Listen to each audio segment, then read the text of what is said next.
Michael, for your very warm words of welcome. It's really a great pleasure to be here, and I am one of those who haven't been to Carlisle before, which I have to say makes me feel very guilty since, as you said, we have actually been friends for 7 years, and I hope this is the first of many visits. I was very much struck by what was said at the start about the importance of listening to the true voice and listening to the spirit, because it seems to me that the core problem with contemporary liberalism, at least the way I see it and the way I want to suggest it to you here this morning, is precisely that it doesn't allow nearly enough for the immaterial, for the transcendent. Liberalism is very much about choice, but I'm not sure that its own conception of choice very much includes that.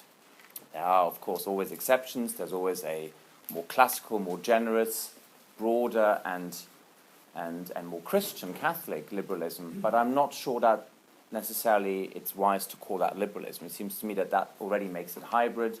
In that sense, I think the category is probably less useful. So I prefer to see the emphasis more put on the Catholic Christian tradition rather than having to couch it in these terms of liberalism or conservatism or socialism. But I want to start with just a few reflections on what contemporary liberalism has, I think, become, and then move on to education, and in particular Catholic Christian education. It seems to me that not so long ago, the triumph of liberalism seemed so complete that it raised once again this Hegel's spectre of the end of history. In other words, the idea that we were moving away from ideological battles and there was a convergence towards sort of liberal market democracy as the final form of human government, in the famous, or some might say infamous, words of Francis Fukuyama, who of course put forward that thesis of the end of history in 1989, just as the Iron Curtain was coming down. But perhaps in the last 25 years, we've actually more seen the end of history. Because I think the two liberalisms that have triumphed in the last 20, 25 years, and again, they are not the whole tradition of liberalism, but they are the dominant strands today, are social liberalism and an economic liberalism, which in different ways, and coming from different perspectives, both champion the same thing, and that is negative liberty. So since the 60s, you have the left championing essentially cultural, social negative liberty, freedom from constraints, emancipation from taboos, liberation from oppression. And since the late 70s, 80s, you have the right championing negative economic and political liberty. So freedom from bureaucratic constraints, freedom from the law as much as possible and from regulation, and freedom of choice, more widely speaking. These two are not necessarily the same, but I think when they merge, as they have done, I think, in the 90s and in the 2000s, when they reinforce each other, as again they do, because the free market can also promote, when it's not directed towards the common good, a kind of narcissistic and consumerist culture, and freedom from constraint can also eliminate kind of cultural constraints of the market. So when they reinforce each other, then I think we are faced with the worst of both worlds. And that is essentially a form of libertarian liberalism. And that's, I think, what liberalism has really become. Why? Because nowadays it's mostly about freedom as essentially a sense of you can do what you like as long as it's within the law and it sort of more or less follows your private conscience. And equality has essentially become the form of sameness, where equality now doesn't mean we have equal access to the common good or to the good life. It actually means we all are subject to the same norms. And very often these are not the norms of majorities or the norms that might reflect more eternal truth. They're actually very often the norms of minorities. But they have now been turned into the new norm, same-sex marriage being one such example. And it's even, I think, perhaps more dangerous than that. Because behind the individualism that we very often associate with liberalism lurks not just very often an anarchic capitalism, which is very different from a market economy, and I'll come back to that later on, And behind that individualism doesn't just lurk actually an authoritarian state that imposes all these new laws on society, but crucially behind this individualism also lurks a social cultural conformism, where again we are increasingly subject to a culture and to norms that make us the same, that make us more conformist, more compliant, less critical, less creative, less engaged as citizens. It's the idea that we're all becoming essentially consumers who all go to the same shops on the high street, and we then call that freedom of choice. And it's interesting that this is not actually a new development.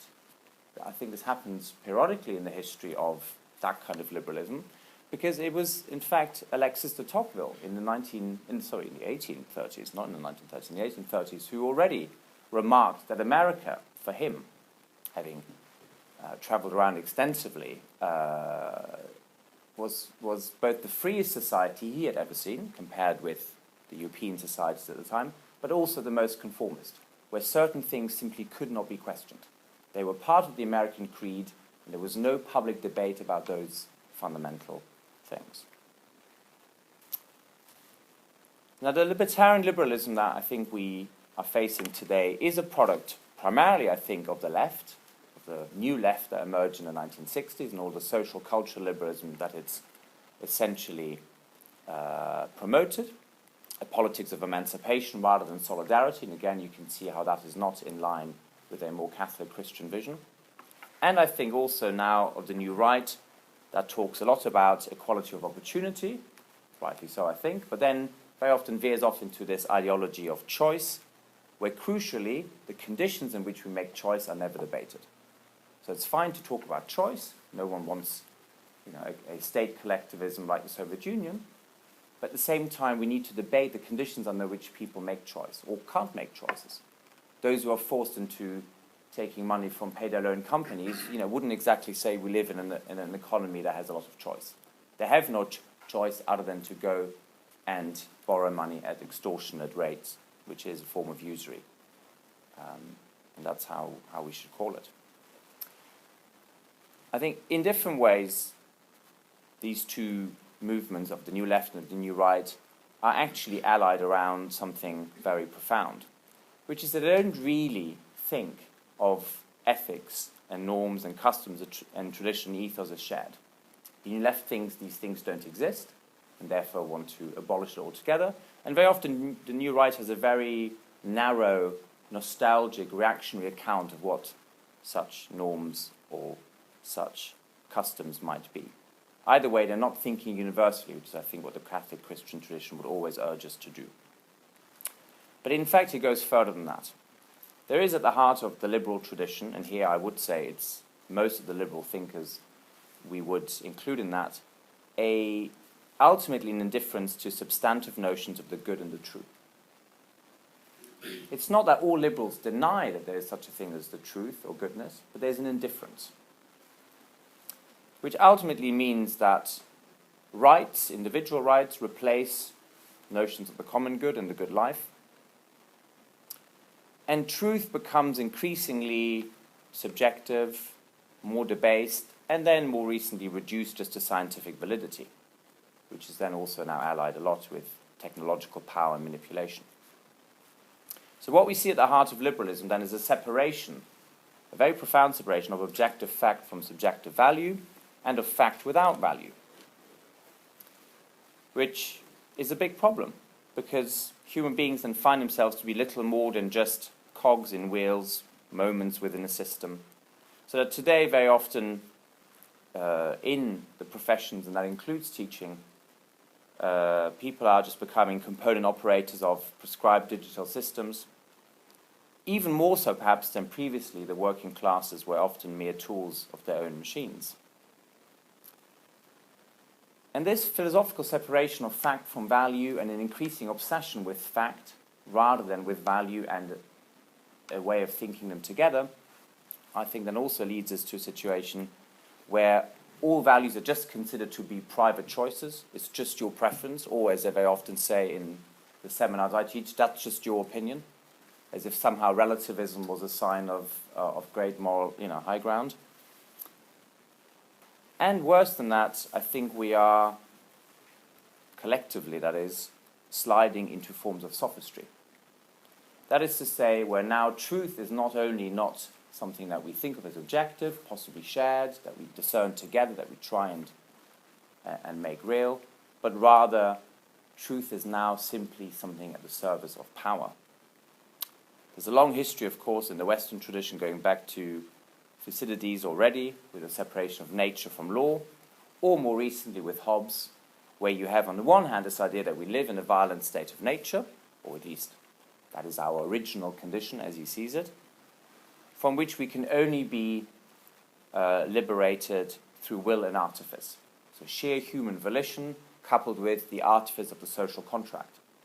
So again, a kind of superstructure, to use a different terminology, that then subordinates us to all these rules and regulations so that we behave. Whether you take the more ancient model or the Hobbesian one, you end up in the same situation where truth, an eternal, objective truth that's mediated to us, is now actually squeezed between some kind of unalterable, hostile nature out there and some kind of laws of histories, all of which we're subordinate to on the one hand, and kind of the willful imposition of artificial construct like the social contract or subjective values on the other hand.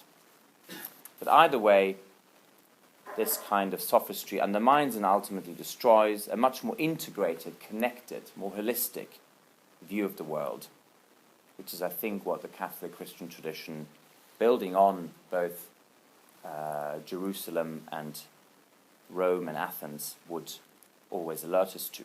That is to say, a world where you have essentially a sort of causally linked continuum in which every effect shares some likeness with its cause, and all share some kind of likeness with each other and with their final originating plenitudinous source, in which all that finite reality ultimately participates in. So we have on the one hand a fragmented, increasingly atomized, but also conformist culture that I think derives from this worldview, and on the other hand the integrated, holistic, more connected alternative, which is the one I think we need to renew and extend if we are going to be able to resist that liberalism. And so really at the heart of contemporary liberalism, we find that there is simply a denial of shared ends and of any sense of objective telos. And I think we need to remember that this doesn't just come about by sheer accident, though it is contingent, and that's another paradox we need to bear in mind. And here I think it's worth reflecting very, very briefly on how we got to this position. Because at least in terms of the history of ideas, if not in terms of the history of practice as well, the notion of laws of history, that something is ultimately necessary, inevitable, and normative, just really lacks any basis of foundation. Because the collapse of the more analogical worldview, the more holistic, connected worldview, had nothing to do with objective progress in philosophy or scientific discovery or maths, but rather was just the outcome of certain choices that were made within the Christian tradition, within the theological tradition, and later on also in terms of institutions and practices that followed from this. So you have nominalism going a long way back to the late Middle Ages, but you also have Protestant and Jansenist theology that essentially rejected any kind of immanent connectedness because they saw it as too neo-pagan. So they wanted to purify what they saw as a neo-pagan worldview, and what did they do instead? They didn't embrace the real Catholic Christian alternative, which was always a reformulation of pagan ideas, but in fact they divided up the world between a divinely chosen arbitrariness of reality. This is William of Ockham, who says that God put in place some kind of logical order, but he could have chosen something completely different, and it's just an arbitrary choice that we will never understand, as opposed to the idea that God is actually part of the Logos. God is the Logos, and therefore God would not do something that would contravene the very laws that govern the universe, because that would go against the idea that God is the personal creator God of all things. And the other thing, of course, that Protestant and Jansenist theology did was to posit some kind of abysmal contamination of the world by the fall, from which we've not really recovered, and we won't really recover until the afterlife. so that we are either totally, or in the nicer versions of this, nearly depraved. And all we can hope for in this life is to kind of try and temper our depraved, fallen nature. As if somehow the incarnation, the crucifixion, the resurrection had made no difference at all. Somehow the church and the sacraments make no difference to that fallen nature, which seems very peculiar. And yet that is, I think, ultimately the sort of theology that underpins a lot of liberal thinking. And that's also why we understand that actually at the heart of liberalism isn't some kind of positive, quiet, sort of nice and compelling vision. There's actually a profound pessimism, which I think is worth remembering. Because whether it's Hobbes or Locke or Kant or Rawls in different ways, they all essentially assume that we need to be saved from that original state of nature that we're in, where we're just selfish, greedy, distrustful of others, and prone to violence.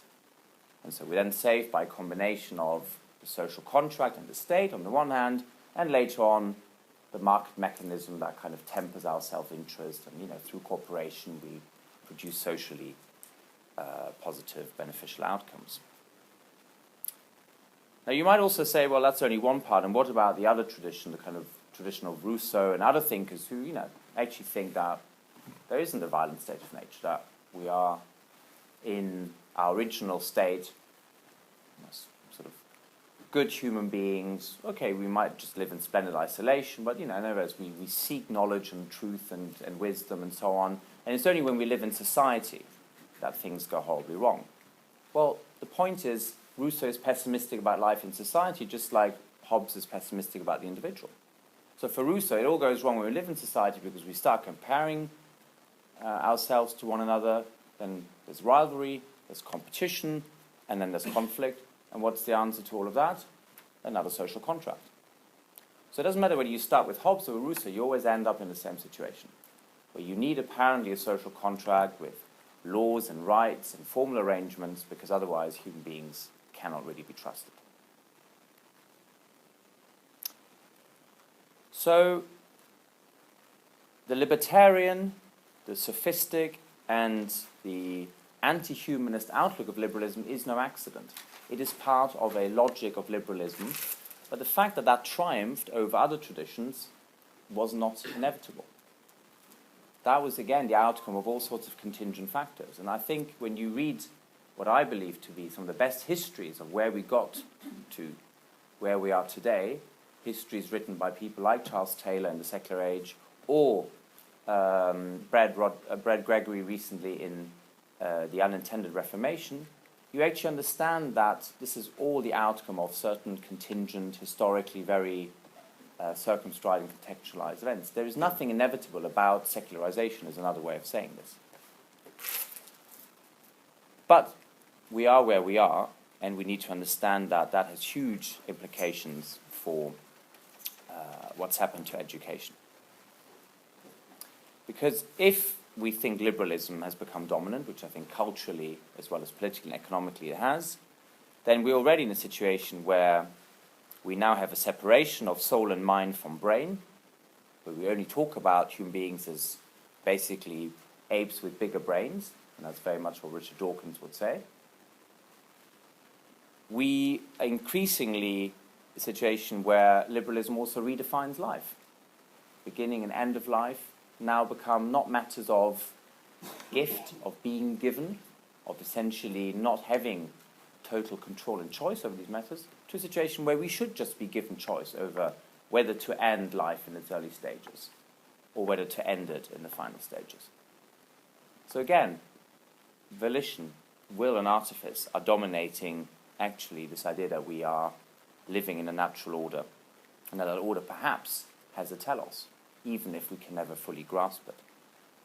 So what does it mean for education? Well, for education, very specifically, it means that we're now in a situation where we increasingly just focus on individual rights and social utility. Okay, again, this derives from the sort of worldview I was outlining, where we are either seen as just self-assertive individuals with rights that we defend against others, or just pleasure-seeking animals who just want to achieve short-term happiness. And any appeal here to the Enlightenment, I think, is also fraught with danger.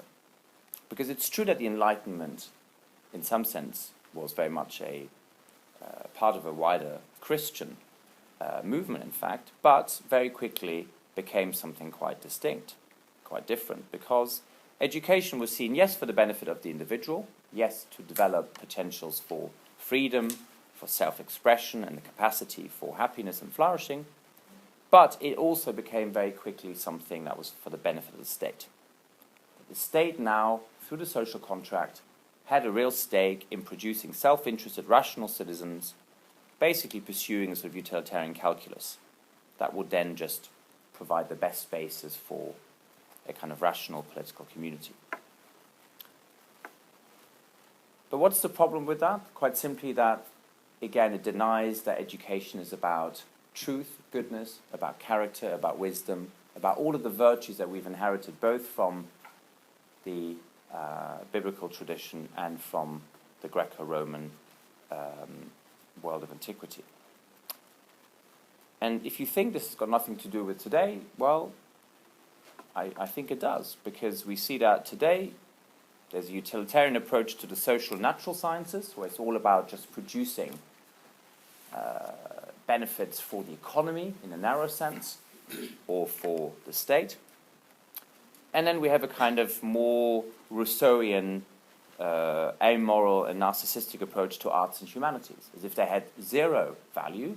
And because they have no value, and they're socially useless, as one Secretary of State for Education, of course, once described medieval history, we can just basically now say this is just for people who have a private interest in these things, and really we shouldn't even support it. And of course, we are now in a situation where central government, that is to say taxpayers' money, to put it in I think, clearer terms, is now not supporting the teaching of the arts and the humanities, and indeed increasingly the social sciences.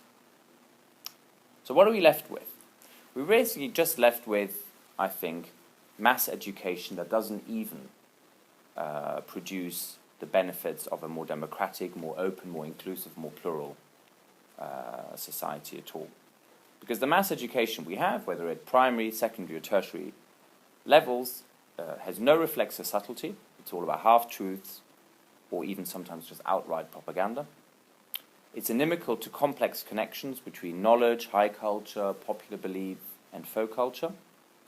So it's just half-baked ideas, middle-brow tastes and increasingly crude populism, where apparently if you don't buy into celebrity culture, you're already seen as a bit weird and might have to be regulated, constrained and controlled a bit more.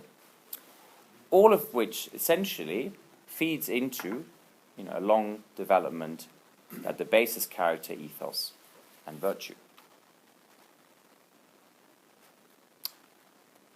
And I think some of the best social theorists have really put their finger on it.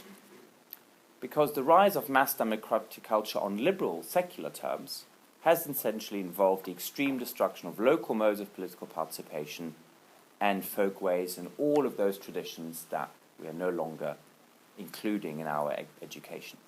Which contrasts, of course, quite strongly with the, thankfully, ongoing popularity of all that wisdom. For instance, when it comes to Tolkien, and yes, culture can also build on that and produce quite compelling movies, but the books, of course, are always better.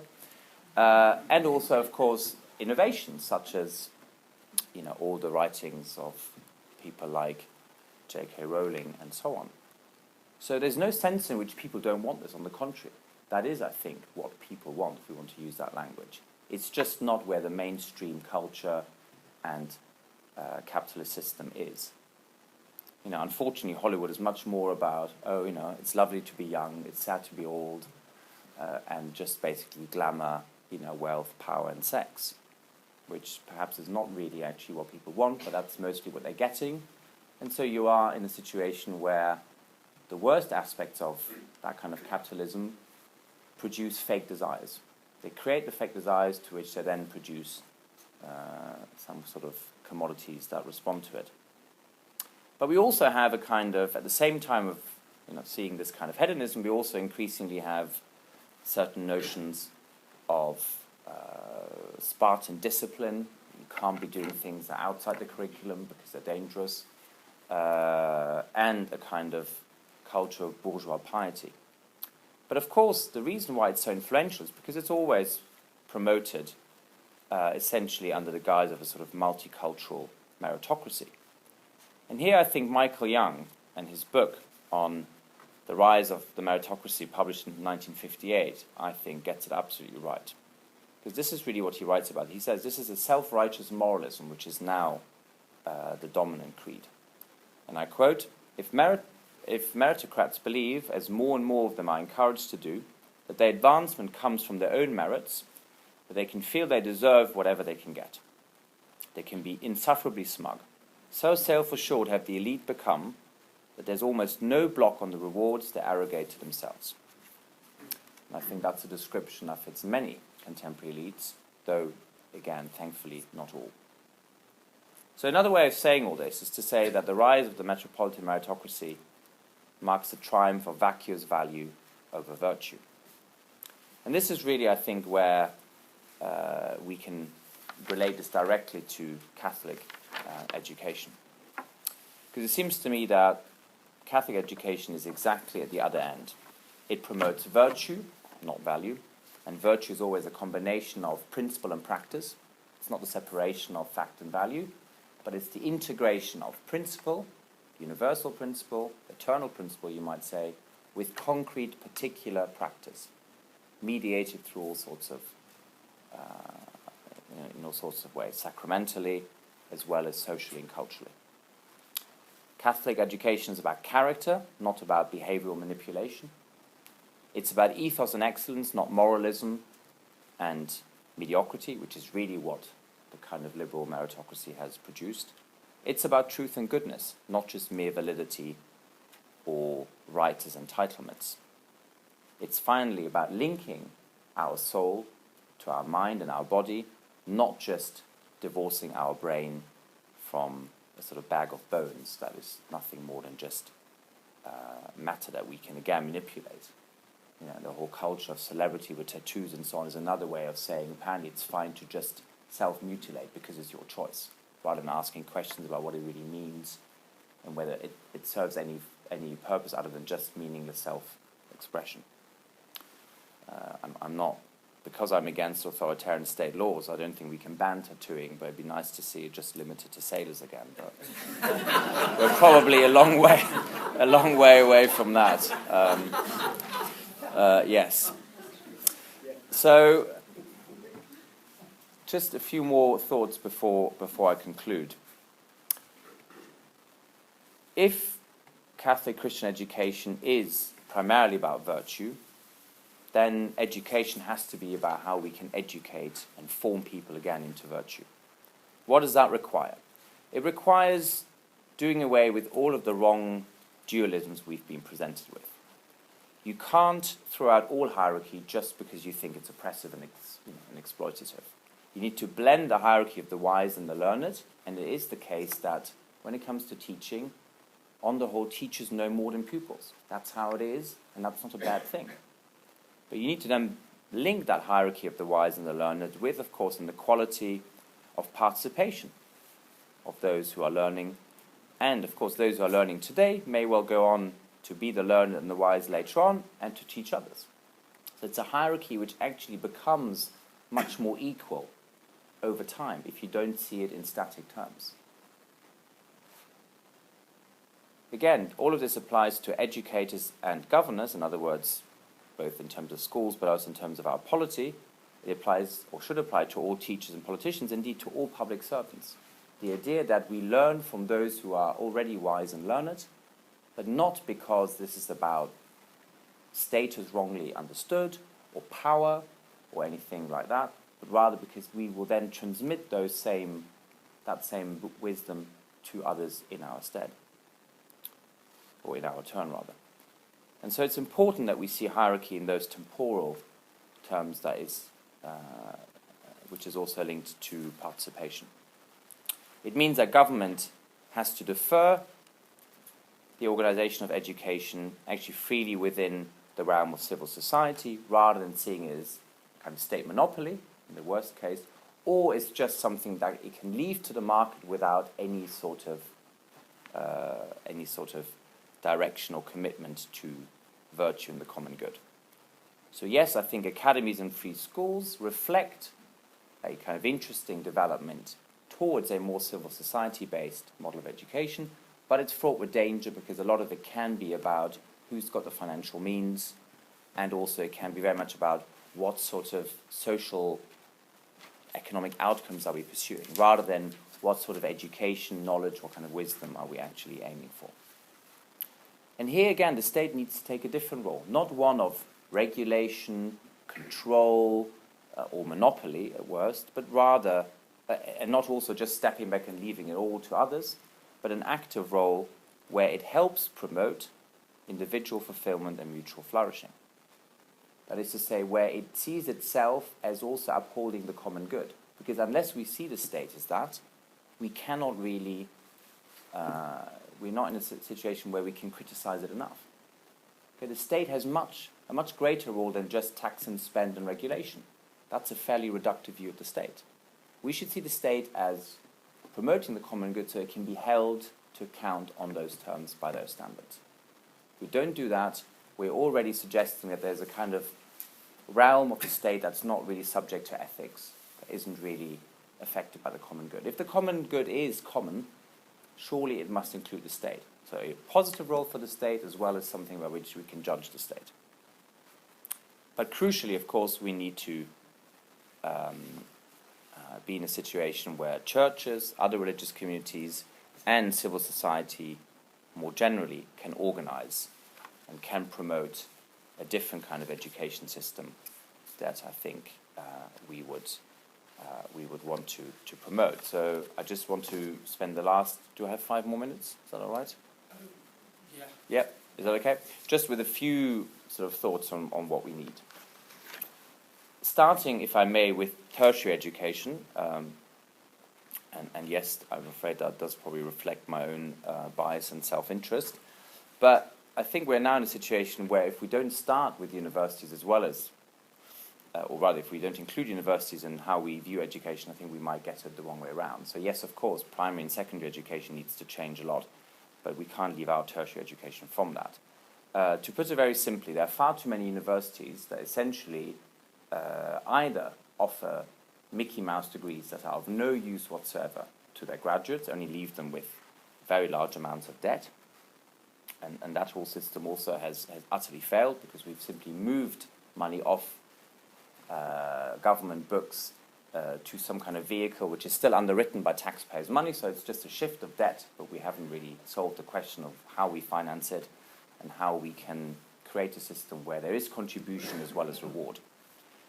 But we have too many universities and they offer the wrong things. We don't have enough good technical colleges that promote vocational education, so there needs to be much greater rebalancing between the academic and the vocational.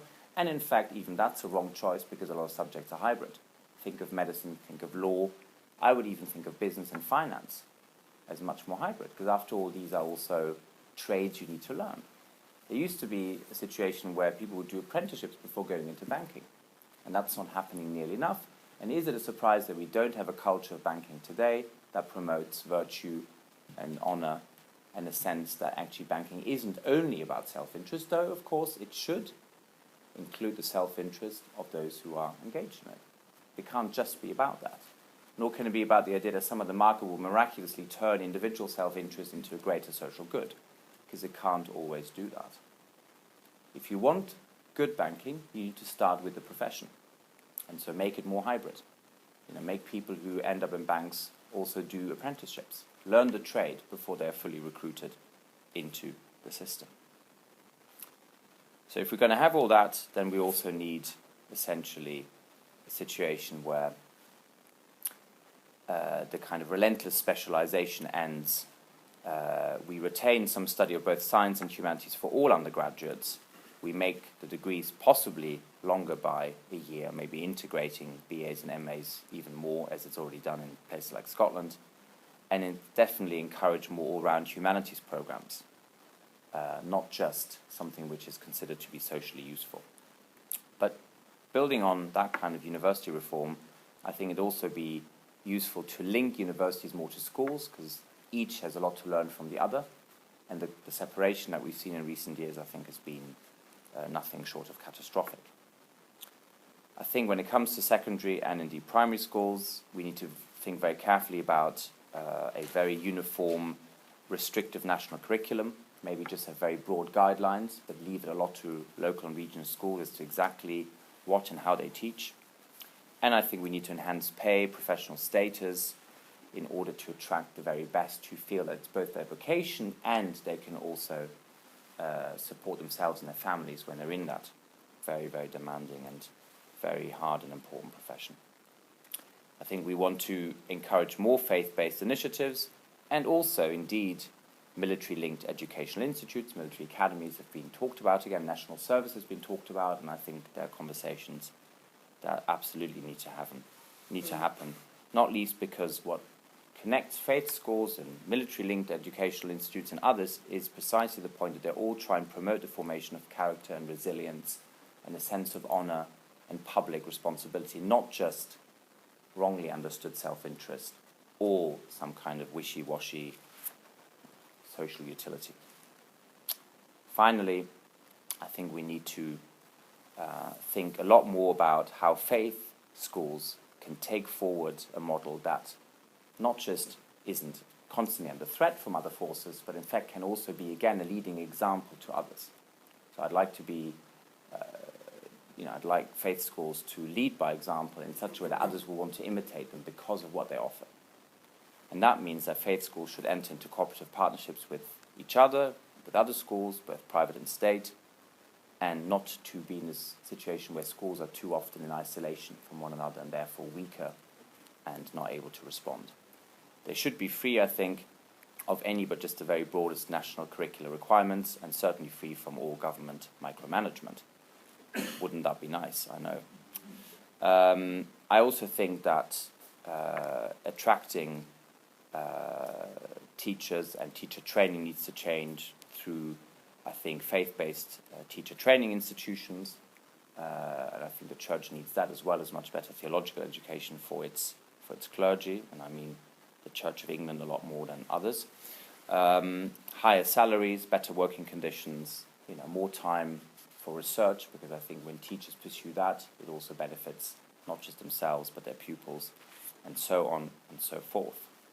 In short, I think what we need to remember is that liberalism mostly is not about generosity of spirit, it's not even about individual freedoms and rights, though certain liberal thinkers and traditions have undoubtedly made that contribution.